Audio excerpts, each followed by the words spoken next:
Hello students. In the last session we have discussed what is non-destructive testing and what is destructive testing. Okay. Today we are going to discuss types of non-destructive testing. So we already know that what is meant by non-destructive testing. So here in the non-destructive testing, what we are doing some examinations to determine the defects, whether it is a surface defect or whether it is crack, whether it is internal defect. So we will find out by using this non-destructive test. Here, we are not going to destruct the component. So the component is used for further applications. So here, what we are doing, we are determining the internal and surface defects without destructing the material. So already we have discussed this point. In non-destructive testing, we are finding out internal as well as surface defects without destructing the material. So how many types of non-destructive testings are there? We are having a list of non-destructive tests. So here from basic level to highly sophisticated level, we are having this non-destructive testings.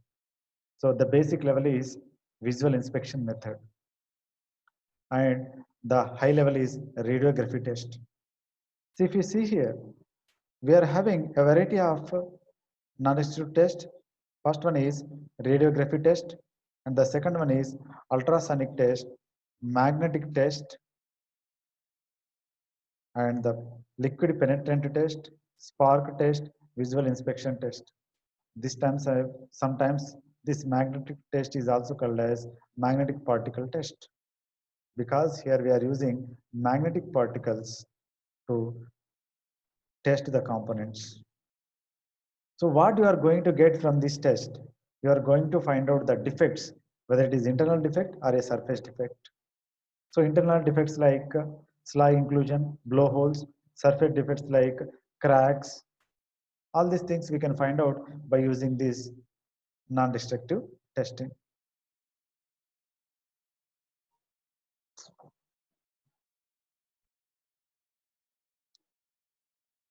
See here. So what we are going to do in radiography? So just I will give the brief introduction to this test. We will discuss in detail in the coming classes. See here, what we are going to do in the radiography test.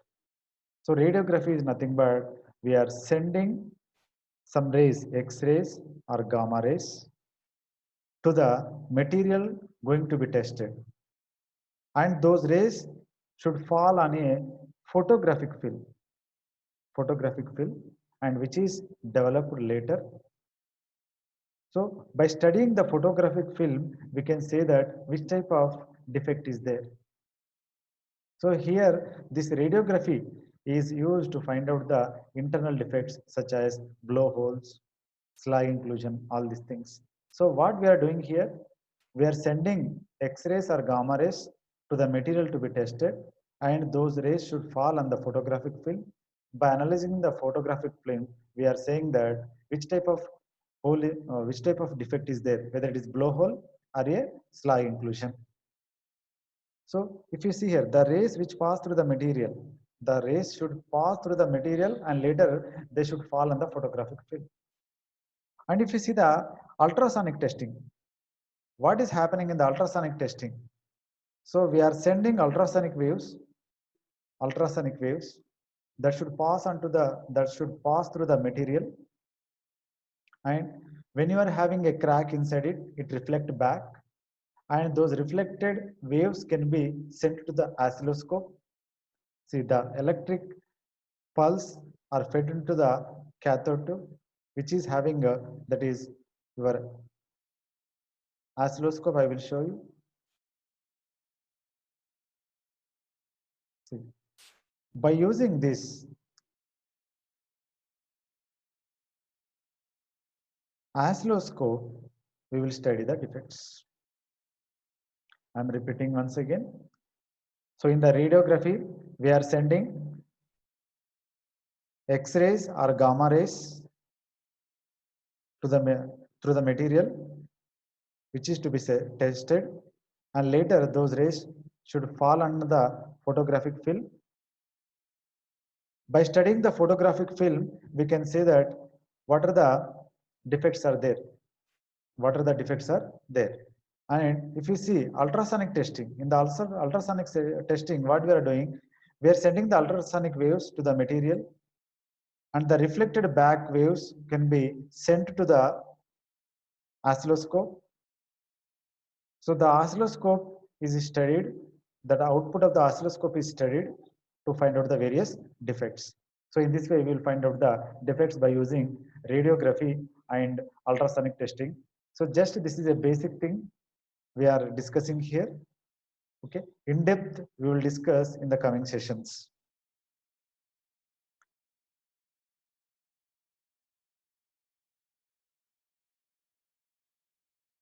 Okay, next, see here. Next is magnetic particle test. So what is magnetic particle test? I will show you.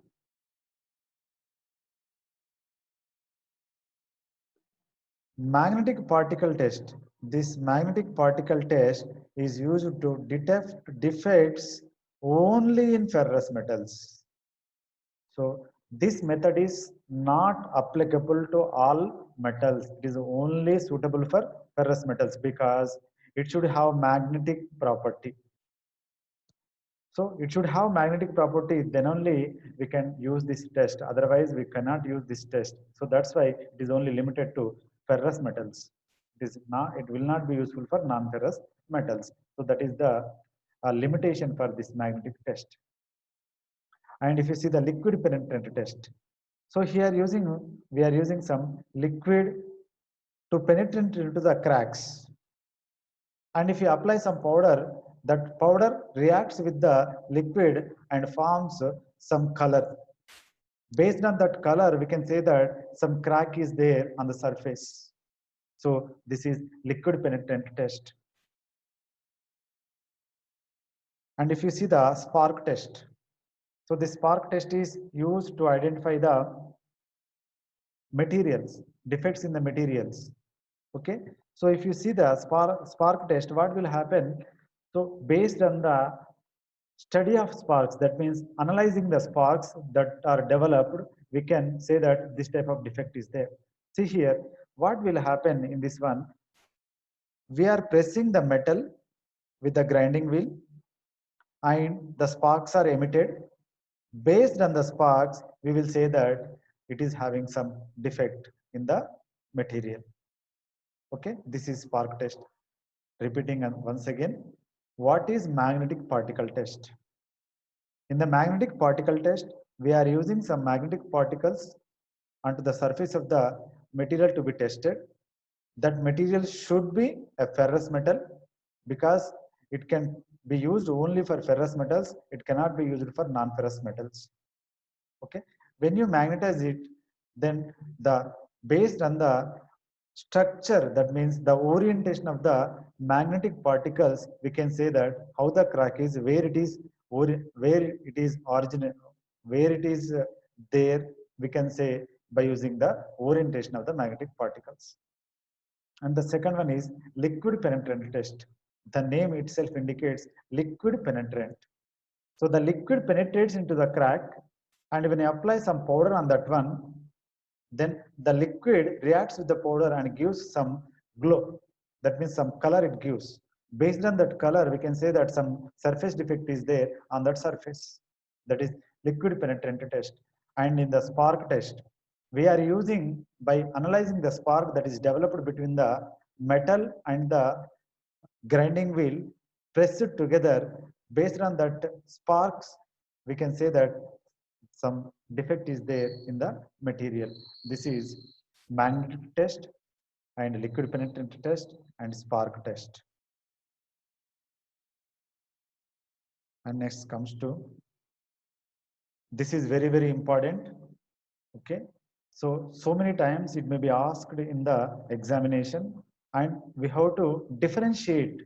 We have studied destructive testing as well as non-destructive testing. So we should able to differentiate what is a destructive test and what is non-destructive test, and how where it is useful and where it is useful, and what are the things we are going to find out in destructive test and what are the things we are going to find out in non-destructive test. See, one by one we will see. First one, I'm taking destructive test. In destructive test, one point by point we will discuss destructive test. Already we know that destructive test material or specimen we know that. So the material we have taken for the test is known as specimen. So it fails after testing. So it should fracture. Already we have discussed in destructive test, the specimen should fracture, undergo fracture. So it fails after testing. That is the first point. So it is already under fracture, so it cannot be reused. We don't use again, and this process is less costlier because we are using simple machinery. So it is not costlier compared to your non-destructive testing. It is basically meant to find the mechanical properties. So fourth point is why we are using this destructive test. This destructive test is used to find out the mechanical properties. So to find out the mechanical properties, we are using this one. Okay. So if you see the first point, I'm again repeating. So destructive test means we are taking the specimen and we are applying load up to fracture. That means it fails after test. The specimen fails after test in the destructive testing. So it is already failed, so it cannot be used again. That means specimen cannot be reused. Here, the equipment is simple and it is not sophisticated, we can say. So compared to your non-destructive testing, here destructive testing equipment are less costlier, cheap compared to your non-destructive testing. And it is basically meant for finding out the mechanical properties. What you are going to do, what you are going to find out by using this destructive testing, you are going to find out mechanical properties. So in this one, you will get the mechanical properties. So if you go for the next points, see, if you see the next points, it is more quantitative reading, such as finding tensile strength, finding impact strength. That means quantitative. It is not like yes or no. It is having some value. That means this material is having this much of strength, some kilonewtons per mm square. That means it is having some quantitative value. Whereas in non-destructive testing, you are not having that quantitative value, you are having some defect is there.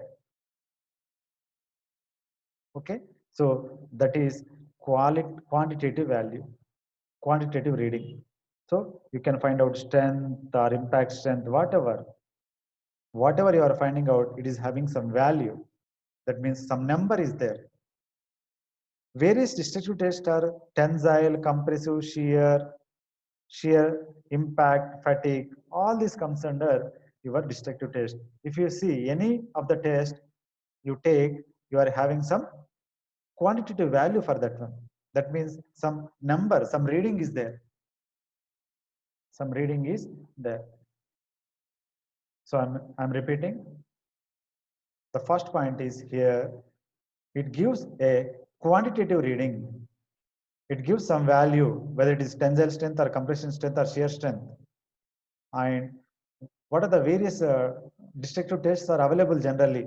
Tensile strength, compression strength, shear strength, impact strength, fatigue strength. Okay, tensile, compressive shear. Generally, we can perform on UTM, impact strength on Charpy and IJARD test. Sharp and IJAR tools we are having. On that one, we can find out impact strength. Okay, we can find out fatigue strength. Okay, and coming to next point.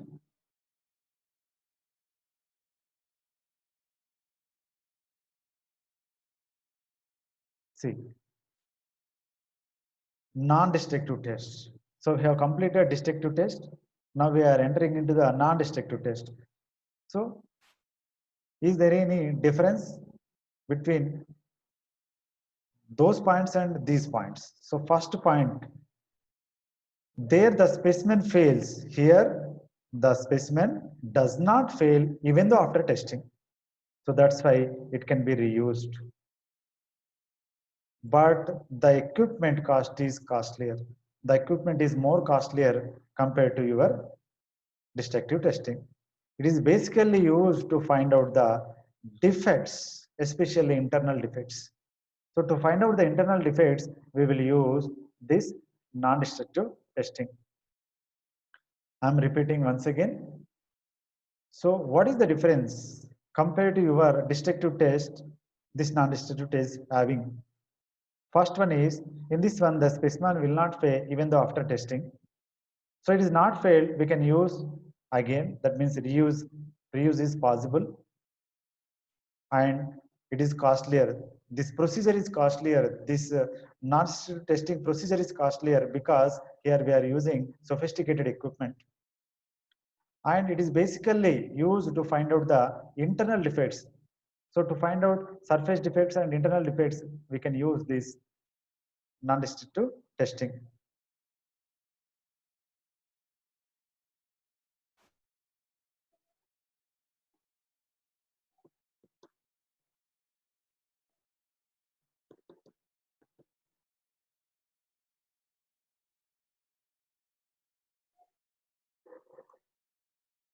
See.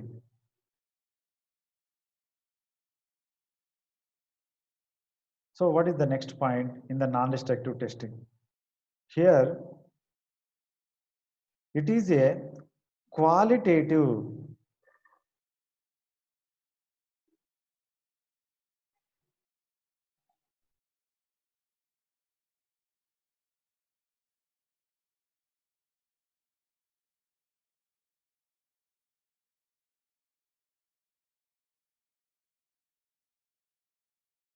See here, the next point is, it is having a qualitative value.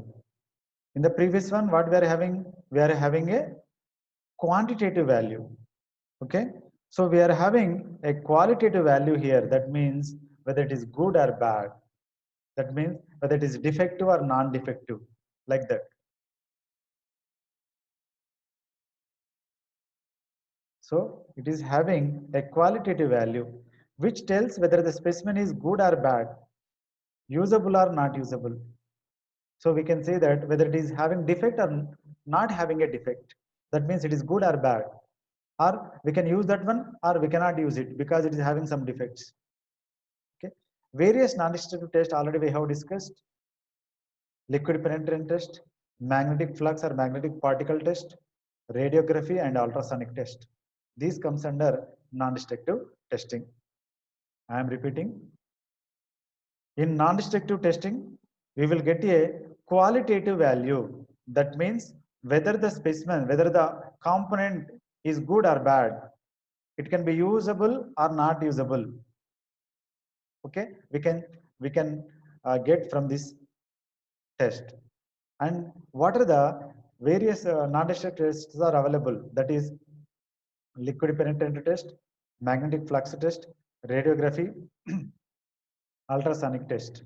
These are the major non-destructive tests.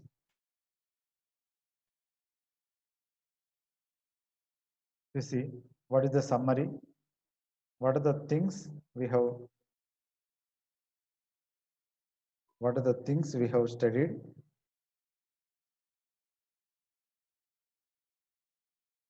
See here. In this session, what we have discussed different types of tests. Okay. So what are the different types of tests we are having? to find out the properties and the defects. So we are having two types of testing procedures. What is destructive testing, and the second one is non-destructive testing. In destructive testing, we are having a variety of tests like testing on UTM, impact testing, that means IZ and Charpy test. On UTM, you will find out tension test, compression test, shear test, and we are having creep test at elevated temperatures. All these things we can have from the destructive testing procedures. And if you go for the non-destructive testing, in the non-destructive testing we are going to find out the defects, surface defects and internal defects. We are having variety of tests, visual inspection to radiography. So, and later we have discussed the difference between destructive testing and non-destructive testing. Okay, so this is the summary what we have discussed till now.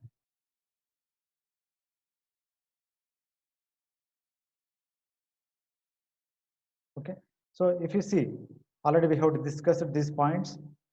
Destructive test, in the destructive test the specimen will be damaged, whereas in the non-destructive test it will not be damaged and it will be useful, whereas in destructive test it will not be useful. Okay, a NDT is employed to find out the defects, internal defects. Okay, so we have already find out the differences between destructive and non-destructive tests. Okay, if you go for a small quiz questions here, we will check what we have studied. See, which of the following is a destructive test? Destructive means which is used to find out the mechanical property: impact, radiography, penetrant test, ultrasonic test. Which one?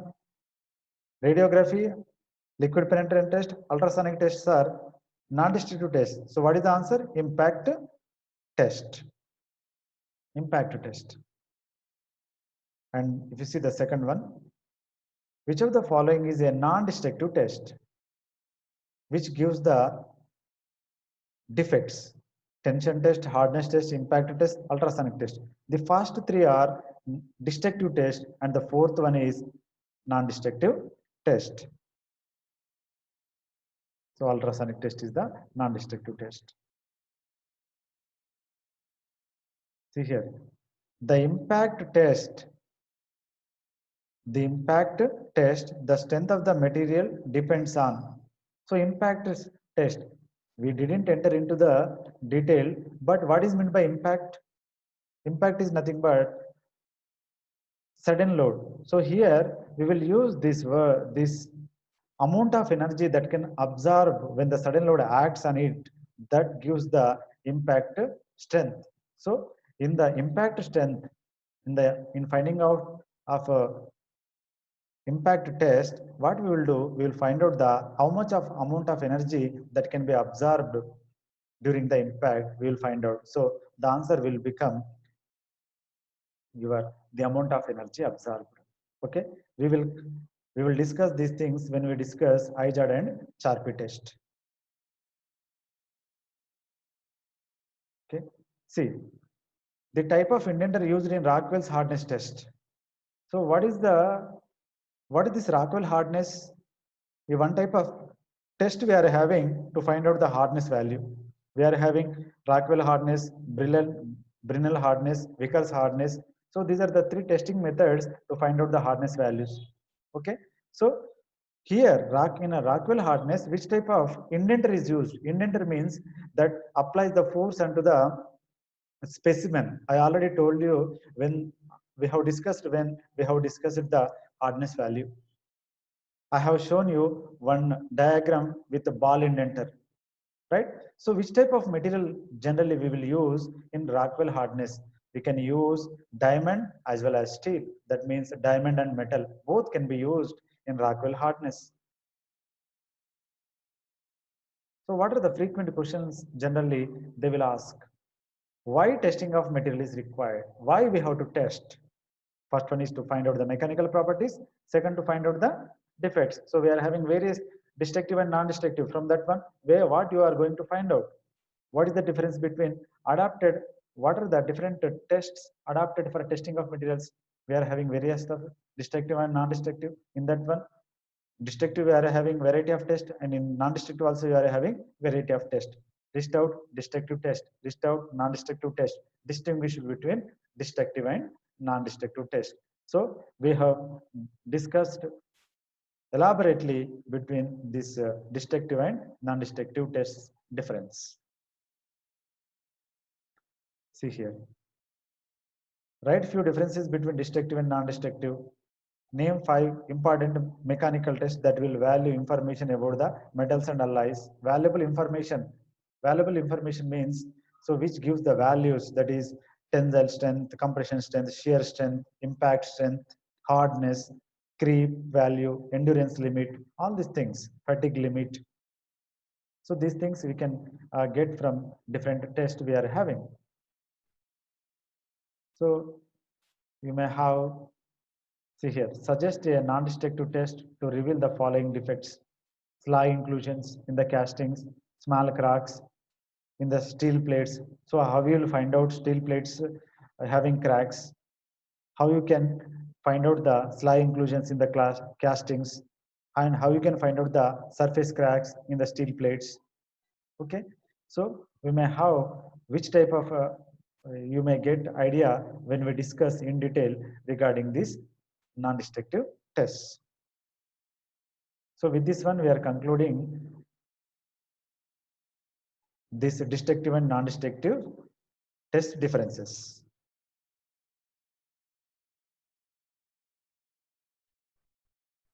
Hello students, in the last slides we have discussed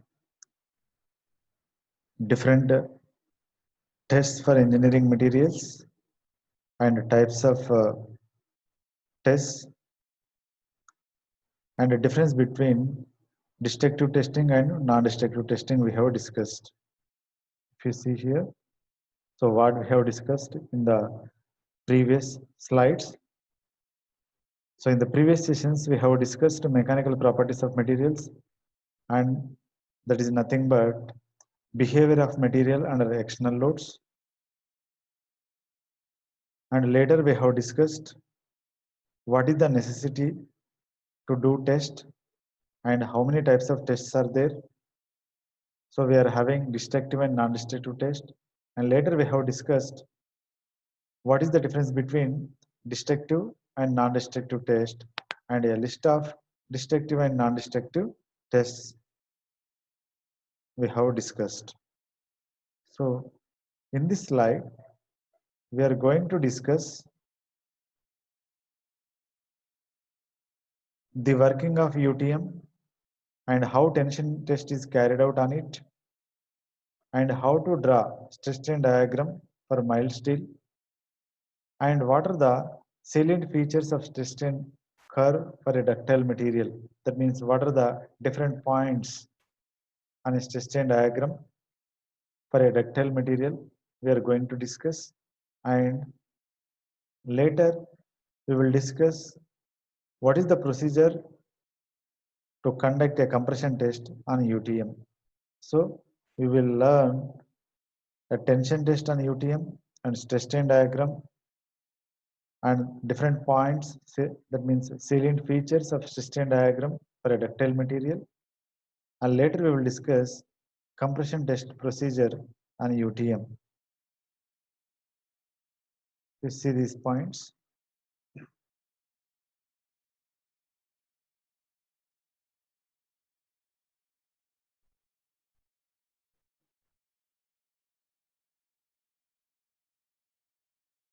If you see here, generally this tension test is used to find out mechanical properties of different materials. So how we will find out the mechanical properties by using this tension test? So see here, on the material we will apply the load, tensile load slowly. We will apply the tensile load slowly. So in this tension test, we will apply the tensile load slowly, and it is performed to find out the mechanical properties of materials. So generally, this tension test is conducted on UTM. What is meant by UTM? Universal Testing Machine. So this tension test is very popular test in the destructive types of testing. Here we will apply gradual load, gradual increasing load, which is in nature of tension. And by using this test, we will going to find out mechanical properties. And this test is carried out on universal testing machine. So how much load we will apply? Up to fracture, we will apply the load and we will find out different points, and later we will find out the tensile strength of the material. Okay. I'm repeating once again here. So what is the significance of this tensile test? Tensile test is generally used in most of the cases, most of the materials. That means it is one of the important tests to be conducted on the materials. So by conducting this test, we are going to find out mechanical properties of the materials. So how the load will be applied and which type of load is applied here? The load is applied gradually increasing in nature and which is having tensile in nature. That means tension load we will apply here. This test is carried out on UTM, Universal Testing Machine, and the load is applied up to fracture.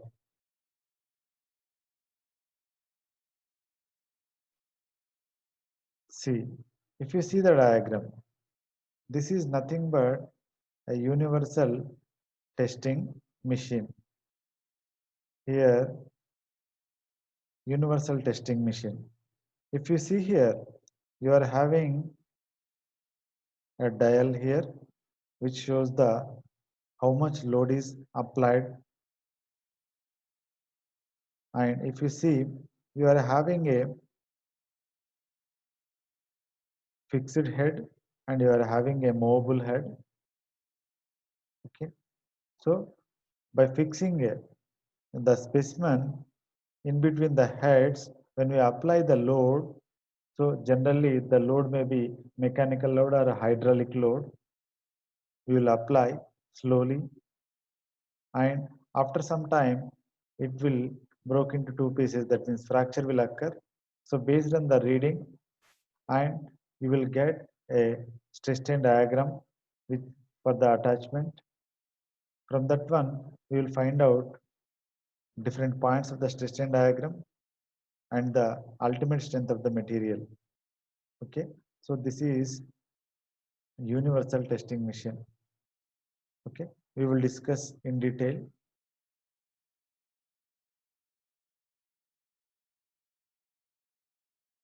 See here. So before going into that universal testing machine, we should prepare a specimen for a testing purpose. So what are the things we should consider for preparation of a specimen? See here, for this one we have to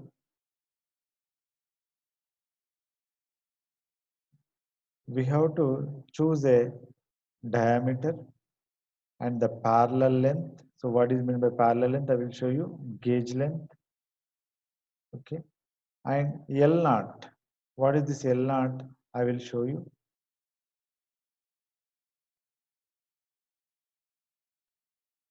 If you see here, what is L naught and what is A naught?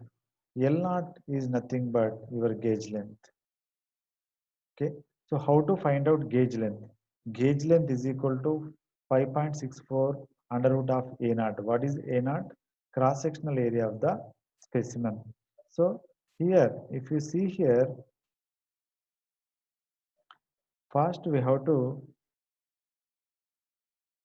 concentrate on the parameter diameter, and later we have to take we have to concentrate on the parallel length and gauge length, which is very important. and which will be considered under test, that is gauge length. So that gauge length is given by L naught is equal to 5.64 into root of A naught. How you will get this A naught? By using cross-sectional area of the specimen, because we know the diameter. If you know the diameter, so easily you can find out A naught. So by knowing that A naught, we can find out this L naught. L naught is nothing but your gauge length.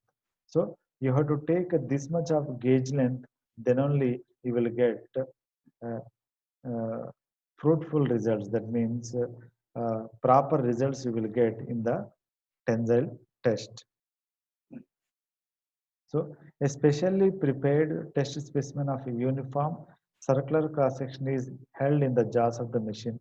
So after preparing a specimen like this, it should be placed, it should be placed into the jaws of the machine. I already told you, you are having one mobile jaw and one, that means jaw in the sense you are having one mobile head and one fixed head.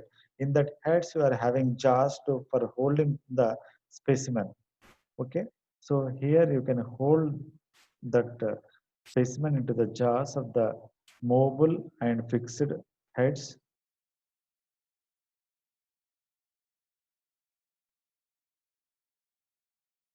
See, this is the specimen. If you see here in this specimen, if you see in this specimen, see, this is the distance between shoulders. See, this is shoulder and this is shoulder here. Okay, so from here to here, this is the distance between the shoulders. And if you see here, this is the parallel length. From here to here, it is parallel length. That means from here to here. This is the parallel length. This is the parallel length. Okay, it is not given properly. So this is the parallel length. And this will become the gauge length by calculating the L naught value. So this is this area, this area is under consideration. This is the length under consideration for the test. Okay, so why these shoulders are used for holding purpose? So you are having here and here, these are used for holding purpose.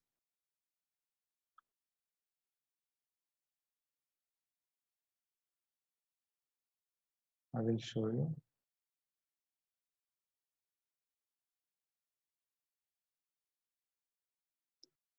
See, this is a universal testing machine with a specimen. You are having a specimen here.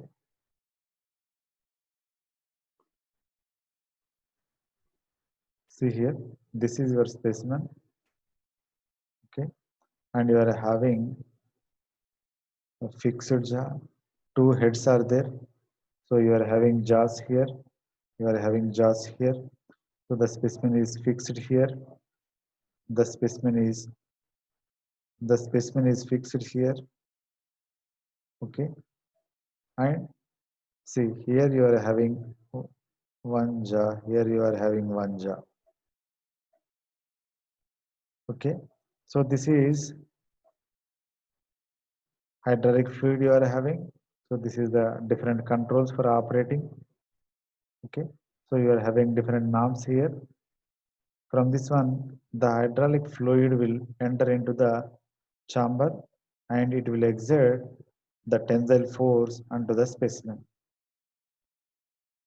It will exert tensile force onto the specimen, and when the load is increasing gradually, after some time, after application of some load, at the end, what will happen? It yields and at last it fractures.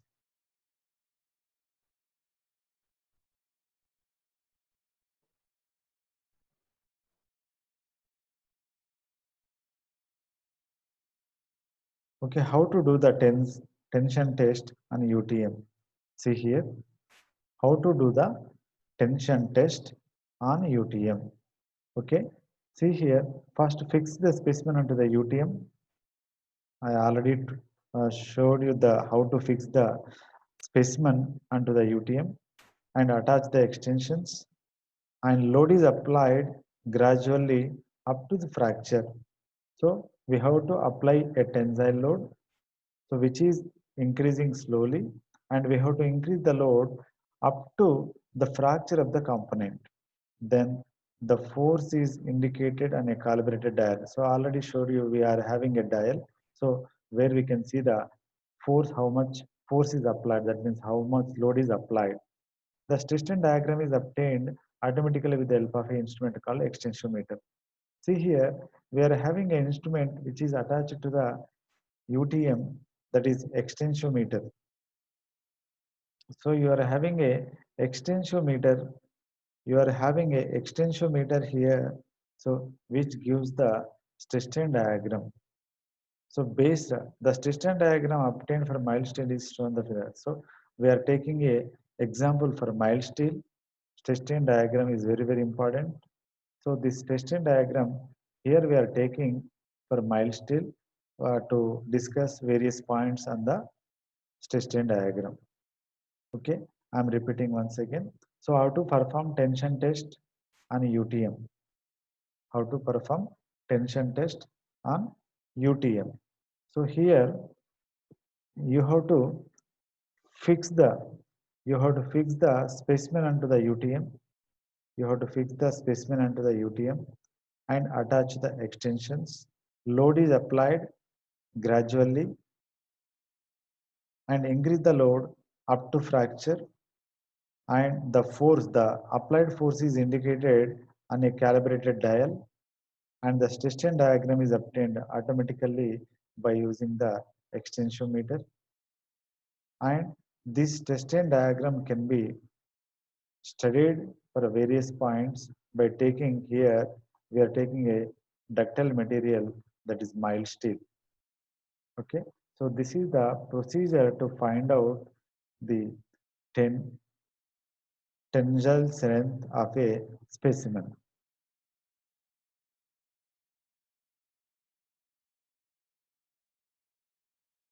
Okay, we are going to discuss what we have discussed till now. That means in this session, what we have discussed till now, just we will recollect again. That means, so in the initially we have discussed what is the purpose of a test. Okay, so what is the purpose of a test? The purpose of a test is to find out the behavior of material, under different loads, and why we have to do.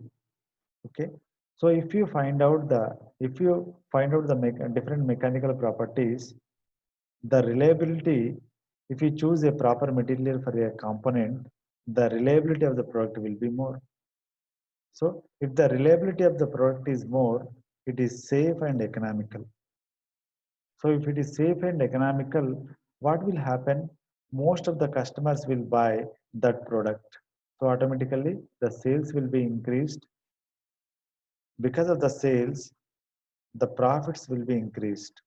So that's why most of the manufacturers, they will concentrate on the tests, because it gives ultimate results and which improves our profits. Okay, later we have discussed different types of tests that are available. So how we have classified? We have classified into two types, that is destructive testing and non-destructive testing. Destructive and non-destructive testing. So in destructive testing, what we are having?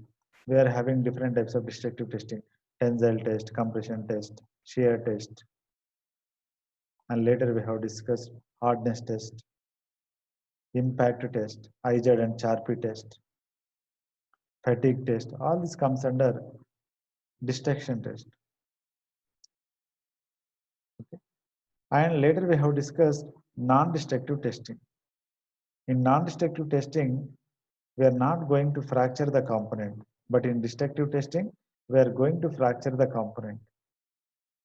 And in destructive testing, we are going to find out the mechanical properties of the material. Whereas in non-destructive testing, we are going to find out the defects, whether it is internal defects or surface defects, we are going to find out by using this NDT.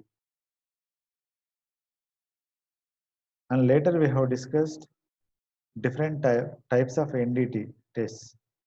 So from the basic level of visual inspection to highly sophisticated test, that is radiography, we are having in the NDT test. So we are having list, visual inspection, radiography, liquid penetrant test, magnetic particle test, spark test. All this comes under non-destructive testing. Okay. So later we have started to discuss first, that is destructive testing. In that one, the first one is tensile test, that is to find out the tensile strength. So here we are going to find out this tensile strength on a UTM. For that one, we have to prepare a specimen. So that is, you have to, with a proper gauge length, you have to prepare the test specimen, and it should be kept onto the UTM machine, as I told you earlier, and later slowly apply the load up to fracture, and later you will get a stress strain diagram by the extensometer which is attached to the UTM. So based on the points on the stress strain diagram, we can discuss various points for a ductile material. Okay, so in the coming sessions, we are going to discuss, that is stress strain diagram for a ductile material, and what are the salient features of a stress strain diagram, that is what are the various points of a stress strain diagram we are going to discuss. Okay, so with this one, I'm closing this session.